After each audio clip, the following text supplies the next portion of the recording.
I'm wondering, have you had the chance to work out whether you are an extrovert or an introvert yet? And if not, today's podcast examines the different ways extroverts and introverts' energy levels are affected by the context of big events. For example, weddings, and how you cope with them. It would also give you a glimpse of which of these preferences you prefer the most, and how to understand and see the world through the eyes of people who prefer the opposite preference. If you know who you are, hang in there and learn more about yourself and the people that you live with, because honestly, we're all so different. Now, I've got a few questions for you. Are you someone who looks forward to big events like weddings, feeling excited at the possibility of meeting new people and catching up with friends? Or do you feel your nerves creeping in before you even step foot in the venue? Do you find comfort in the knowledge that you know several people who'll be there? How do you manage that potential overwhelm of everyone chatting around you? Maybe you thrive on those vibrant conversations, or perhaps you find yourself worrying about not knowing anyone and feeling a bit lost. Do you get anxious about being cornered into a chat with someone that you'd rather not engage with? Or do you embrace that chance to connect with new faces? And then there's the aftermath. Do you find the chaos of large events invigorating? Or does it leave you drained and completely worn out when you get home? These questions can help you reflect on your own experiences and preferences in social settings, guiding us to understand the unique ways that both introverts and extroverts navigate the world around them. I'm Kate Mason, and welcome to Parenting and Personalities. This is the podcast that connects you to the ones that you care about the most.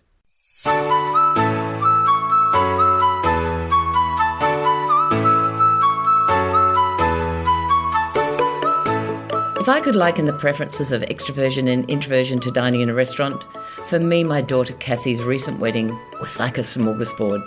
So many different choices of people, old friends, new acquaintances, and some potential great new friends.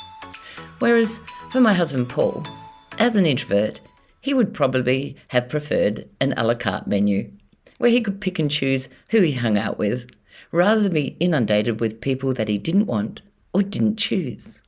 So what kind of personality meal would you prefer? As you're probably aware, if you know your personality types, these occasions are often harder for people who have a preference for introversion, because we live in an extroverted world. We can all extrovert and introvert at big events, such as my daughter's wedding. There were many introverts who had to flex their extrovert muscle and be prepared for the fatigue at the end of the night or the next day, and find time for re-energizing. Now, I'm excited to share a little bit of my life with you from the last weekend.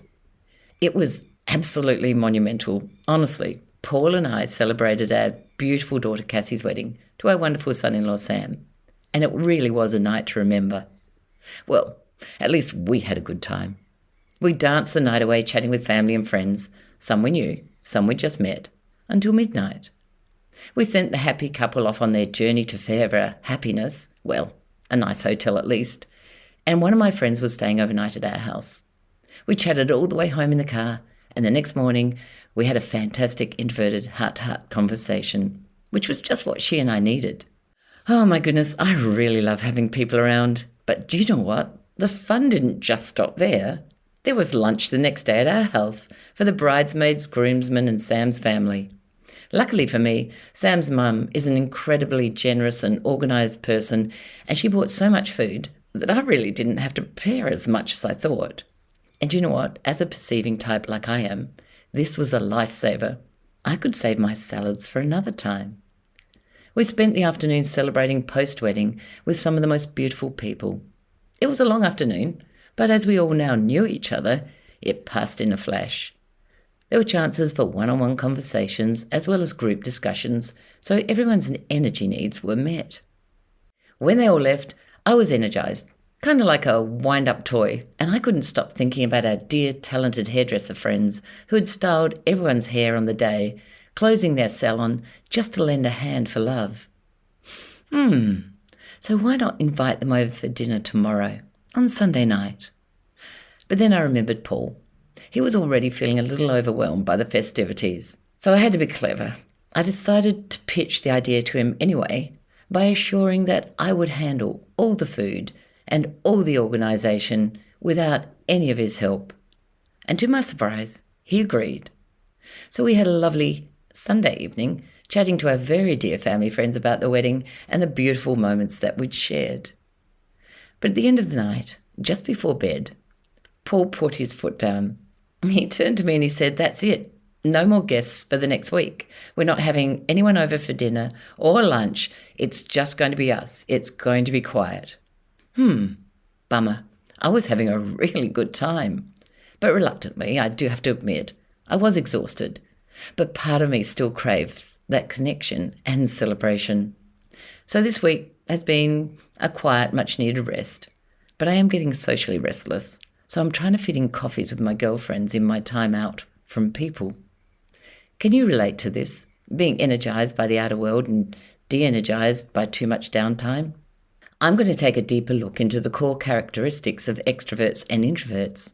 But before we get into this, I really want to clarify something about the Myers-Briggs type indicator. We all have the capacity to be both extroverted and introverted. It's not one or the other. But typically, we do have a preference more for one. And when I talk about extroversion and introversion, I'm not referring to how good you are at socializing or how well you can enjoy your own company. I'm talking about where you draw your energy from. So let's kick it off with the extroverts. Generally speaking, extroverts get energized by the outer world. They're often outgoing, full of energy, and they thrive in social settings. Sure, not every extrovert feels pumped up in every situation, but they usually do pretty well in group environments. You might notice that extroverts often seek out social activities, whether it's joining parties, hosting dinner gatherings, or just going out with friends. They tend to be more open in conversations and readily share their experiences. And here's just a quick story. I once went to a new physiotherapist, and after my appointment, I couldn't wait to get home and tell Paul, who we know is an introvert, all about it. I came in the house and I said to him, "Oh my goodness, guess what? I just met the receptionist at the physio. She's been through so much. She's had breast cancer. She's just separated from her husband. She's got 2 kids and she's buying a new house." Paul looked at me as if I had 3 heads and said, "Why would she tell you all that?" Now, honestly, I don't know. I probably end up sharing most of my life story with her right there at the desk while there was a line of people waiting behind me. But do you know what? That's what extroverts do. They're usually pretty comfortable with sharing a lot about themselves before actually getting to know someone.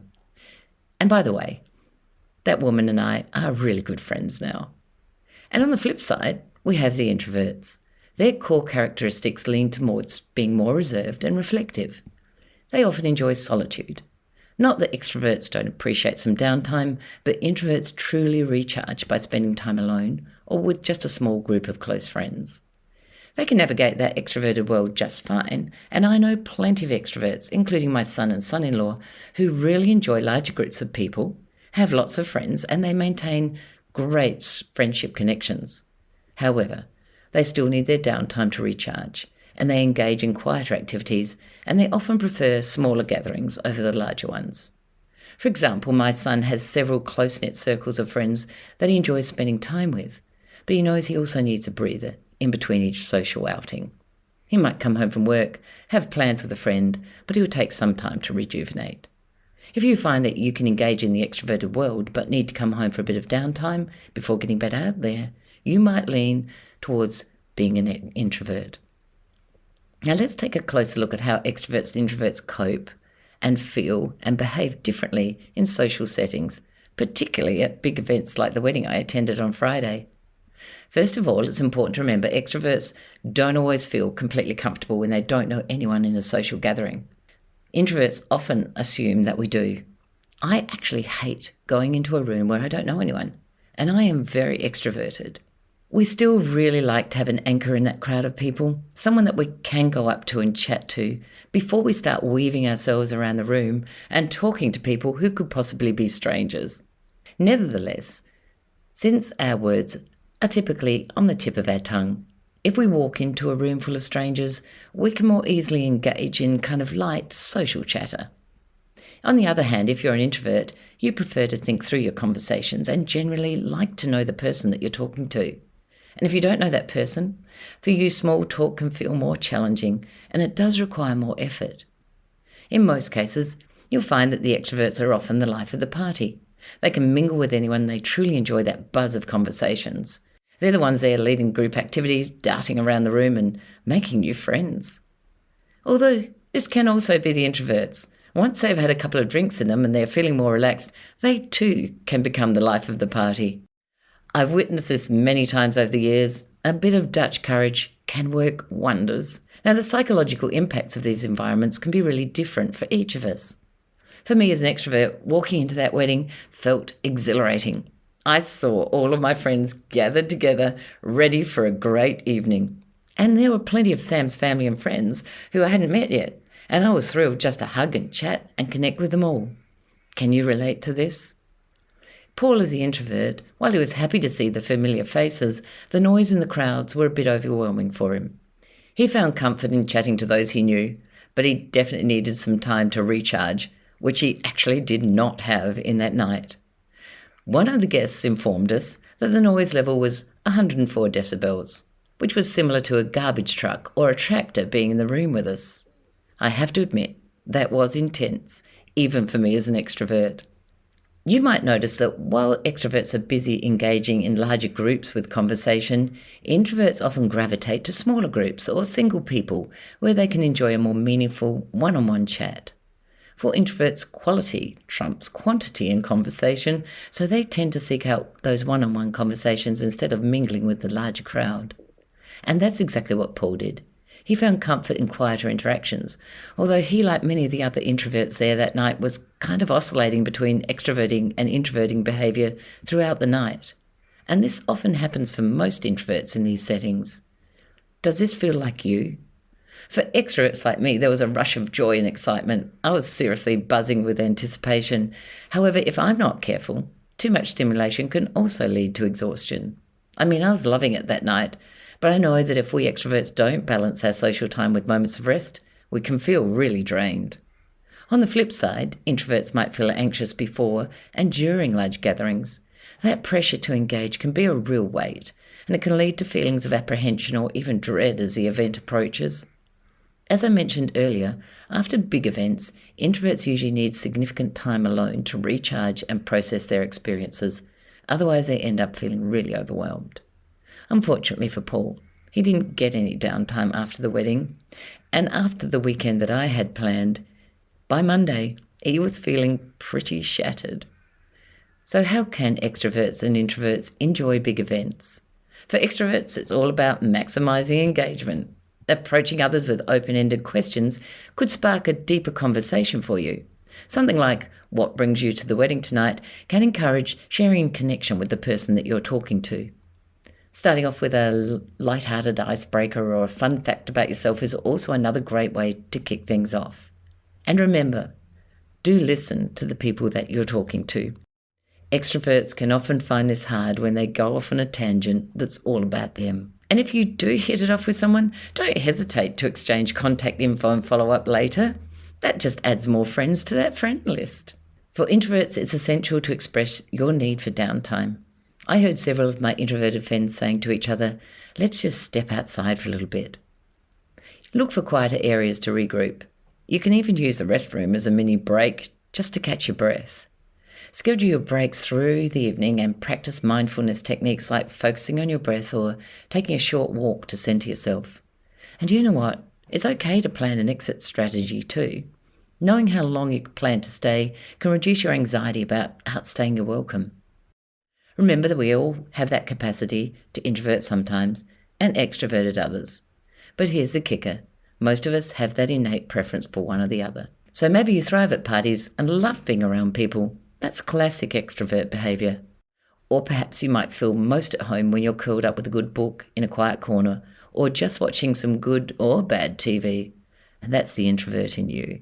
Now, what's really interesting is that while we have our own comfort zones, we can develop the qualities of our opposite preferences. So let's break that down a bit. For example, if you identify as an introvert, you might find it challenging to strike up conversations at a big event. But what if you set a small goal for yourself? You could aim to initiate just one conversation at the next gathering you attend. You'd be surprised at how that little push can build your confidence in social settings over time. On the flip side, if you lean more towards extroversion, you might find it difficult to slow down and enjoy some solitude. And a great way to develop your introverted side is to carve out some quiet time each week. Try unplugging from social media and dedicating an hour to a relaxing activity like journaling or meditating. You might find this time not only rejuvenates you, but it also enhances your social interactions later on. It's crucial to listen to your body and mind. If you're an extrovert who's pushing yourself too hard, socializing without breaks, you might end up feeling drained. Conversely, if you're an introvert who avoids socializing altogether, you might miss out on some really great connections. Keep in mind, it's all about balance. Embrace your natural preference, but don't hesitate to explore the other side. Find harmony between the two preferences of your personality, and that can lead to personal growth and a richer social life. We all have the capacity to express both sides of our personality in different situations and contexts. As we've discussed today, our natural preferences don't lock us into a box. Instead, they provide a framework for understanding how we engage in the world. While we each have our comfort zones, the beauty lies in the ability for us to stretch beyond them. This journey to self-discovery can lead to personal growth, richer social experiences, and a deeper understanding of yourself and those around you. So what strategies could you use to balance your introverted and extroverted tendencies? Feel free to reach out and share your experiences with me.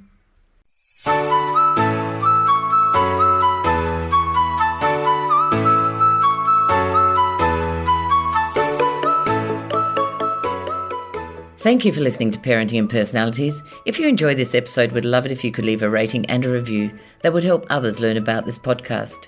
If you're interested in discovering more about you and your family's personality types, you'll find my book, Who Is This Monster or Treasure in My House, on Booktopia or Amazon. If you have an episode idea, please send a note to thepersonalitycoach@gmail.com. Many thanks to our producers at Stories and Strategies, and we see you next time.